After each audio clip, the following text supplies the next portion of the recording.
We're about to start a new unit on energy and work, and we're about to see how energy and work have a lot of relationships that intertwine each other. So let's jump right into it. Work is actually defined as just force times distance, which really means that we're moving an object. So you could push your hands against the wall as hard as you can and put a great amount of force, but if you don't actually move that wall at all, any distance, then you have done absolutely no work whatsoever.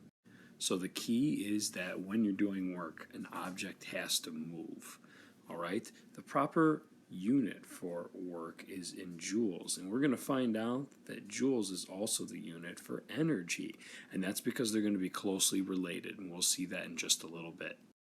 An important thing to remember is that time does not matter at all when we're dealing with work. So I could pick up something heavy and move it across the room, and then a friend of mine could pick up something heavy and move it across the room twice as fast. It doesn't matter that my friend moved it twice as fast. We still did the same amount of work because it required the same force and the same distance. Keep that in mind.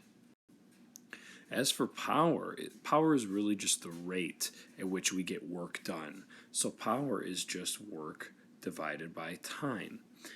This is where time actually comes into play. So if we looked at the last slide, you saw a picture of a rock climber. Rock climbers do a great amount of work because they do force and distance.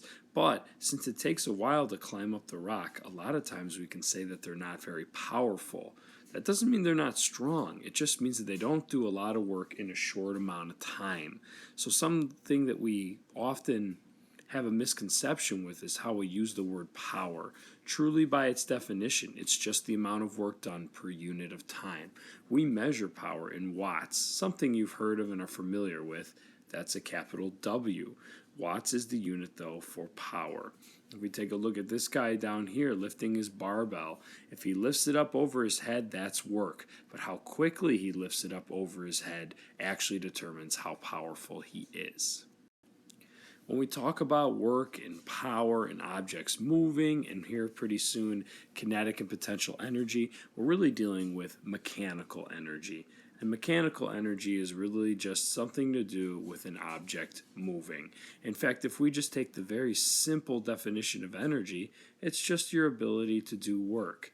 And we'll have to consider that because energy is already a set quantified amount in our universe. So the only thing is that energy is just transferring from one thing to the next. We eat food, we get the energy, it goes to our muscles do work and move things, those things move and get kinetic energy, etc. So energy is just transferred. But when we're talking about movement, it's specifically mechanical energy that we're dealing with. So again, this Olympic weightlifter, this guy is dealing with mechanical energy because the object is moving.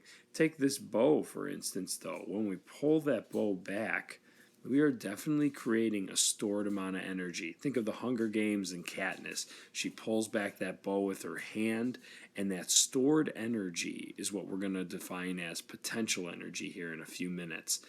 But realize that this is still mechanical energy because we had to move the bowstring in order to give it its stored potential energy. Something to keep in mind. For potential energy, shorthand, sometimes we just say PE, is basically the energy that is stored in an object, and that's usually due to its condition or its position. Usually, the higher up an object is, the more potential energy it has. If we take a look at this ramrod over here, the higher up it goes, the more stored or potential energy it has. Then when we cut the string, all right, that is going to actually drop the ramrod, which is going to drive the stake into the ground.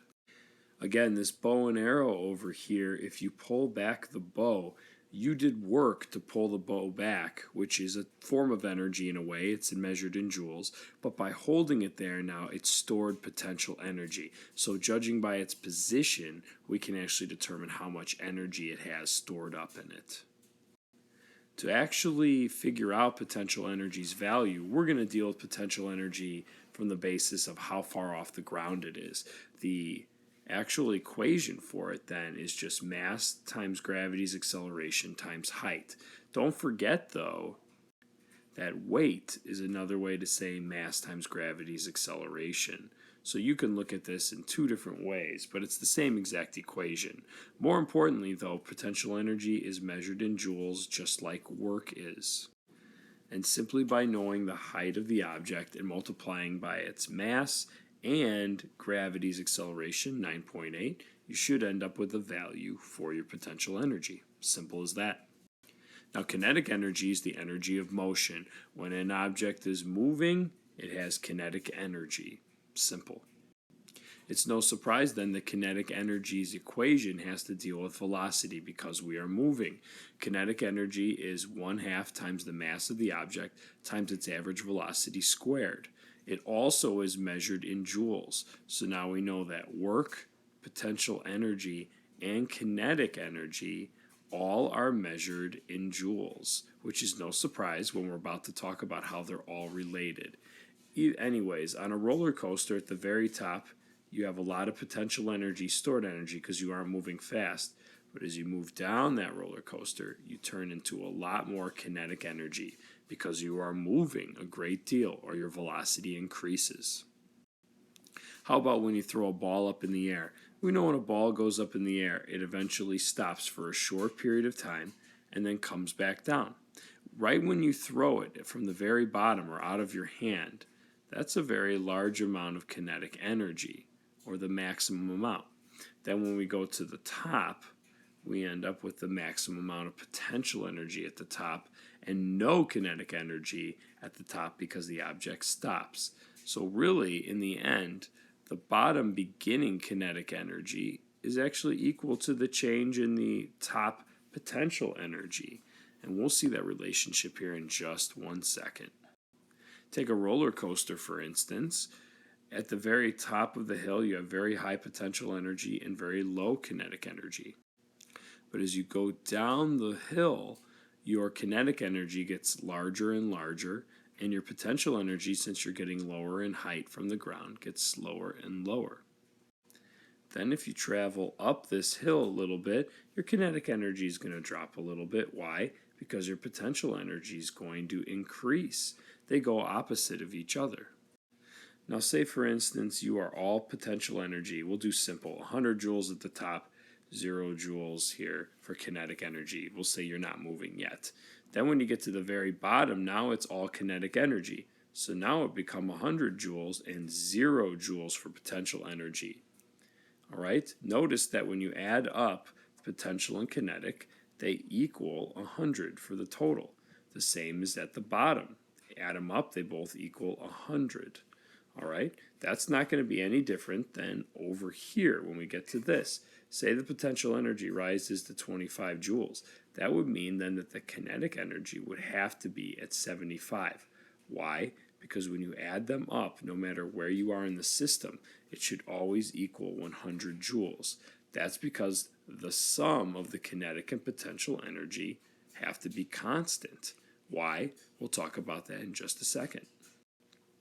Remember we talked about pulling back that bow and arrow, and it gave the bow stored potential energy. Well, where did that energy come from, right? Because we have to transfer all of our energy. All right, well, that's simple to think about. We did work on that bow and arrow by putting a force and pulling it a distance back. Work is measured in joules.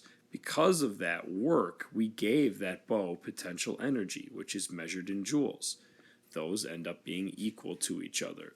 That's part of what we call the work energy theorem. By doing work on an object, we actually give it energy. Take a look at this tractor. This tractor is doing work pulling this weight upwards, but what happens is the weight goes up. The potential energy of the weight increases as well. Where did that energy come from? It came from the work that was done by the tractor. So the work actually transferred energy to the object so that it increased in potential energy. That's how it works. The idea is that energy is never totally created or destroyed, it's just transferred, and work is part of that energy that's going to be transferred. Speaking of energy not being created or destroyed, that has to do with the conservation of energy. The idea that since the beginning of the universe, we've had a set finite amount of energy. It's always been there. So the only difference is now is that we see it transferring on Earth here from different things in the form of work, in the form of eating, in the form of heat, light, chemical energy, you name it, we've got it going on. But it's always shifting around. When we look at a system, the total amount of energy should not change. If we think back to that last roller coaster problem, all right, it was 100 joules of energy, regardless if we were at the top, the bottom, or on a little hill when you added up the kinetic and potential energy. That's really because you were doing an example of this conservation of energy. The initial starting energy is equal to the total final energy at the end. You did that in your head when we broke down that last hill, which was 25 joules for potential energy and 75 joules for kinetic energy. You were saying that the final should be 100 joules because the initial total energy was 100 joules. So that's a pretty simple idea and something you've already used. Let's apply it again one more time to a roller coaster. Here's a better roller coaster where we're dealing with something that has a couple loop-de-loops and hills in that. So when we go to the very top, notice that the kinetic and potential energy added up is a total of 40,000 joules. No matter where you go in this roller coaster, kinetic and potential energy add up to 40,000 joules. What this is saying is that energy is conserved. The idea is that our 40,000 joules we have stored as potential energy in the total beginning. When you get to the bottom, it's pure kinetic energy, but still add them both up. And what do you get? You get a total of 40,000 joules. Remember that, because the conservation of energy is something that will be very helpful when we're solving problems. When we break it down, our potential energy plus our kinetic energy equals our potential energy plus our kinetic energy if we're dealing with initial and final. We're going to be able to break that down even more into their equations, and we can solve for things like, hey, what would the final velocity be here at this little hill? Or, hey, if we know this information, what would the original height be of that roller coaster? We can extract that by using our equations for potential energy and kinetic energy, and then just extracting the information. Since we know everything else, we can just solve for the one thing we're looking for. So keep that in mind when we start doing problems. Either way, we talked about work, power, kinetic energy, potential energy, work energy theorem, and the conservation of energy. Best of luck, and keep on working towards it so that you can master these ideas, not just as a math problem, but also as concepts.